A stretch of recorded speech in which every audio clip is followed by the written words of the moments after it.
Welcome to the திவி fashion channel. நாம் இன்றைக்கி சாரீ ப்ரீ ப்ளீட்டிங் தான் பார்க்க போகிறோம். வீடியோவில் காட்டுற மாதிரி ஷோல்டர் பகுதியை வந்து எவ்வளோ தேவையோ அது வந்து நான் ஏற்கனவே எடுத்து ப்ளீட் பண்ணி செக்யூர் பின் கொடுத்து வச்சுருக்கேன். அதை வந்து அயன் பண்ணி எடுத்திருக்கேன். அயன் பண்ணும்போது தான் அது வந்து கிளியராக இருக்கும். ப்ளீட் பண்ணக்கு வீட்டில் காட்டுற மாதிரி அயன் பண்ணி எடுத்துக்கோங்க. இது வந்து ஷோல்டர்லேருந்து கொஞ்சம் கீழே அந்த இடம் வரும்போது கொஞ்சம் விரித்து வச்சு அயன் பண்ணுங்கள். ஷோல்டர்லாம் பின் குத்தில அதுலேருந்து கொஞ்சம் விரித்து வச்சு கொஞ்சம் கூட தாத்து சாரியை கரெக்டாக செக்யூர் பண்ணி அயன் பண்ணுங்கள். அயன் துணியில் ஸ்ட்ரைட்டாக அயன் பண்ணாமல் வேற ஒரு கிளாத்தில் அயன் பண்ணி பார்த்துட்டு எவ்வளோ சூடு இருக்குது அப்படின்னு பார்த்துட்டு துணியில் அயன் பண்ணுங்கள்.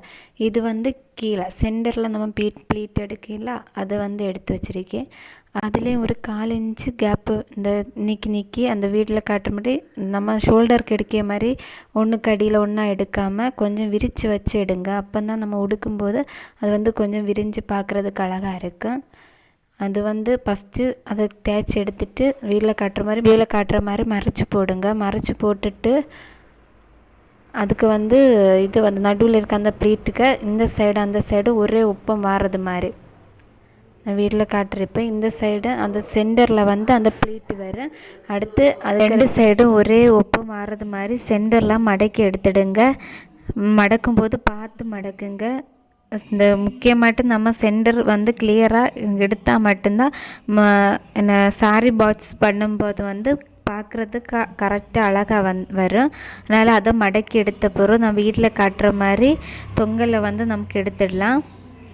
ஃபஸ்ட்டு ஷோல்டர் வர உள்ள அளவு வந்து நம்ம அப்புறம் எடுத்துட்டு அதுக்கு பிறகு நமக்கு எந்த அளவுக்கு ஃப்ரெண்டில் வேணுமோ அந்த பாட்ஸ் வேணுமோ அந்த அளவுக்கு கொஞ்சம் கூட எக்ஸ்ட்ரா பார்த்தா தெரியும். நம்ம இதெல்லாம் ஃப்ரெண்டில் வர ப்ளீட்டு இதையும் கரெக்ட் பண்ணி அப்படியே வச்சுட்டு அந்த சாரி எவ்வளோ பாட்ஸ் வேணுமோ அம்மட்டையும் அப்படியே எடுத்து மீண்டும் கீழே வச்சுடுங்க.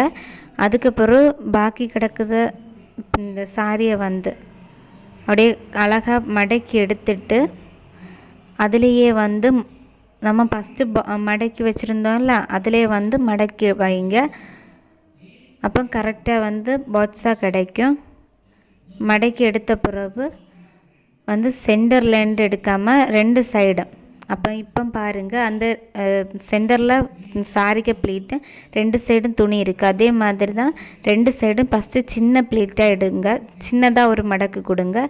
மடக்கு கொடுத்துட்டு அதுக்கப்புறம் ஒரு பெரிய மடக்கு வீடியோவில் காட்டுற மாதிரி அதுக்கப்புறம் ஒரு பெரிய மடக்கி நம்ம எடுத்துடலாம். அதப்போ கரெக்டாக கிடைக்கும். எடுத்த பிறகு கீழே நம்ம கொஞ்சம் இட்டோம்ல அந்த இதை வந்து மேலே எடுத்து வச்சிடலாம். எடுக்கும்போது கொஞ்சம் நீட்டாக பார்த்து பிடிச்சிடுங்க ப்ளீட்டு மாறாமல் இருக்கக்கு. அடுத்து கீழே நம்ம எடுத்ததை வந்து கரெக்டாக சைடுக்கு கொண்டு வரலாம். சைடில் கொண்டு வந்து வீடியோவில் காட்டுற மாதிரியே சைடில் கொண்டு வந்து ஃபிட் பண்ணிவிட்டு எக்ஸ்ட்ரா கிடக்குத அந்த ப்ளீட்டு எல்லாத்தையும் வந்து அந்த சாரியிலே வந்து சுற்றி வச்சிடலாம். அதிலே சுற்றி வைக்கும்போது கொஞ்சம் லூஸாக தான் இருக்குது. உங்களுக்கு டைட்டாக அந்த பாட்ஸிங் பண்ணணும் அப்படின்னு சொன்னால் இப்போ வந்து நீங்கள் வெளியிலலாம் பண்ணி கொடுக்குறதா இருந்தால் அங்கே இதில் இல்லை இப்போ நான் பிடிச்சிருக்கிற இடத்துலலாம் லைட்டாக ஒரு பின்னு வச்சு செக்யூர் பண்ணிக்கொள்ளுங்க. அப்படி பண்ணும்போது அது வந்து இலவாது அப்படியே வந்து செட் ஆகிருக்கும்.